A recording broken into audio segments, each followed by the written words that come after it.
ঢাকা শহরের খেলার মাঠ অনেকটা কাজের গরু, খাতায় আছে গোয়ালে নাই। রাজধানী ঢাকা সহ সকল শহরের পার্ক ও খেলার মাঠগুলো একসময় ছিল শিশু কিশোরের দৌড়ঝাঁপ, খেলাধুলা আর বয়স্কদের বিকেলে অবসরের জায়গা। এখানে মাদকের কারবার, হকারের উৎপাত আর বখাটের আড্ডা এখন চলছে। মাননীয় সদস্য নীলুফার চৌধুরী মনি মহিলা আসন 10-কে তার জরুরি জনগুরুত্ব সম্পন্ন বিষয়ে মনোযোগ আকর্ষণের নোটিশ পড়ার জন্য আহ্বান জানাচ্ছি। মাননীয় স্পিকার, আপনাকে ধন্যবাদ। বহু বছর পর এই মহান জাতীয় সংসদে আবার দাঁড়িয়েছি। সেই জন্য মহান আল্লাহ তাআলার প্রতি আমি কৃতজ্ঞতা প্রকাশ করছি।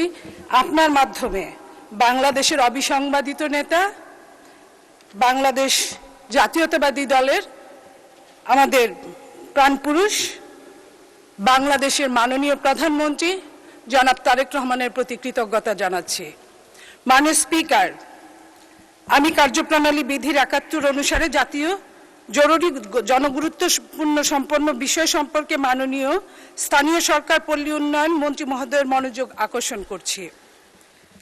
আমার নোটিশের উত্থাপনীয় বিষয় হচ্ছে রাজধানী ঢাকার 2 সিটি সহ দেশের সকল বিভাগীয় ও জেলা শহরের খেলার মাঠ ও পার্ক উদ্ধার এবং মাদকসেবীদের কবল থেকে মুক্ত প্রসঙ্গে। রাজধানী ঢাকা সহ সকল শহরের পার্ক ও খেলার মাঠগুলো একসময় ছিল শিশু কিশোরের দৌড়ঝাঁপ, খেলাধুলা আর বয়স্কদের বিকেলে অবসরের জায়গা।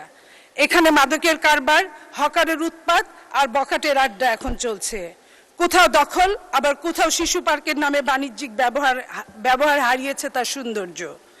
ফলে ইট পাথরের নগরে মোবাইল পর্দায় আশ্রয় নিতে চায় সমাজের সকল শ্রেণীর মানুষ। পার্ক ও খেলার মাঠগুলো সাধারণ ব্যবহারকারীদের জন্য কোনোভাবেই নিরাপদ নয়। এগুলোকে মাদকসেবীদের হাত থেকে মুক্ত করতে সিটি কর্পোরেশন ও সকল শহর কর্তৃপক্ষ জরুরি ভিত্তিতে প্রয়োজনীয় পদক্ষেপ গ্রহণ করা অত্যন্ত জরুরি। দীর্ঘদিন যাবৎ সরকার ক্ষমতায় থেকে খেলার মাঠ ও পার্কগুলো নিজেদের সম্পদ ভেবে ভাড়া খেয়েছে। মাননীয় স্পিকার, খেলার মাঠ পার্কের বড় অংশই জনসাধারণের হাতছাড়া হয়ে যাচ্ছে। কোথাও কোথাও মাঠ আছে, ব্যবহার করা যাচ্ছে না।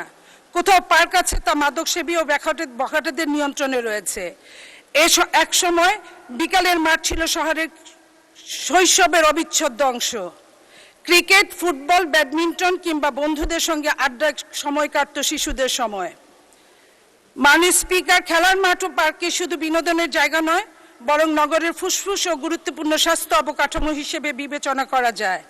বিষয়টি অতীব জরুরি গুরুত্বপূর্ণ সম্পন্ন বিধায় এ বিষয়ে প্রয়োজনীয় পদক্ষেপ গ্রহণ করার জন্য সংশ্লিষ্ট কর্তৃপক্ষ মাননীয় মন্ত্রীর প্রয়োজনীয় হস্তক্ষেপ কামনা করছি। মাননীয় স্পিকার, ঢাকা শহরের খেলার মাঠ অনেকটা কাজের গরু, খাতায় আছে গোয়ালে নাই।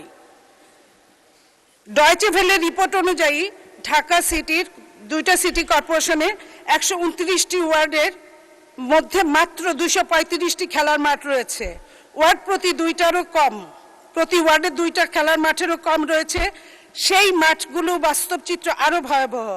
এদের মধ্যে মাত্র 42টা জনগণ কোনো মতে ব্যবহার করতে পারে, অর্থাৎ তার শতাংশ হচ্ছে মাত্র 18%। বিভিন্ন প্রতিষ্ঠানের দখলে আছে 60%, আর সরকারের দখলে আছে 7%। সূত্র হচ্ছে ডয়েচে ভেলে। মাননীয় স্পিকার, দখলকৃত মাঠে নানা স্থাপনা, ক্লাব, মার্কেট, এমনকি হাটবাজার পর্যন্ত গড়ে উঠেছে। মাননীয় স্পিকার, রক্ষক যখন ভক্ষক হয়ে যায়, তখন বিচারের বাণী নিভৃতে কাঁদে। থুপ খোলা মাঠটিতে সিটি কর্পোরেশন তাদের নিজের খেলা বন্ধ করে দিয়ে মার্কেট গড়ে তুলেছে। থুপ খোলা মাঠটিতে, শ্যামলী মাঠটিতে বসেছে কাঁচা বাজার, মিরপুরে পাইকারি পণ্যের আড়ত সহ অনেক মাঠগুলো এরকম সাপ্তাহিক বাজার অথবা প্রতিদিনকার বাজার রয়েছে। আজকের পত্রিকা 5/11/2024 ঢাকা শহরের বিভিন্ন খেলার মাঠে পানির পাম্প বসানো মাঠগুলো সংকুচিত হয়ে পড়েছে। এই জন্য আপনার মাধ্যমে মাননীয় স্থানীয় সরকার মন্ত্রীর আবারও দৃষ্টি আকর্ষণ করছি। দেশের বিভিন্ন জায়গায় খেলার মাঠ দখল করে মেলা, গরুর হাটও বসানো হয়েছে। ইনকিলাব বলেছে 1/3/2025 ঢাকার 126টি মাঠ হারিয়ে গেছে। এই যে হারানো মাঠগুলো আমরা ফিরে পেতে চাই মাননীয় স্পিকার। আপনার মাধ্যমে আজকে মাননীয় মন্ত্রীর কাছে আমাদের আবেদন, আমাদের শিশুরা আবার খেলার মাঠে হারিয়ে যেতে চায়, খেলার মাঠে ফিরে যেতে চায়।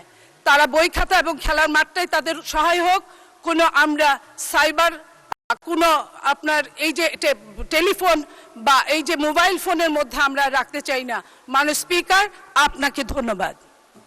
মাননীয় সদস্য, আপনাকেও ধন্যবাদ।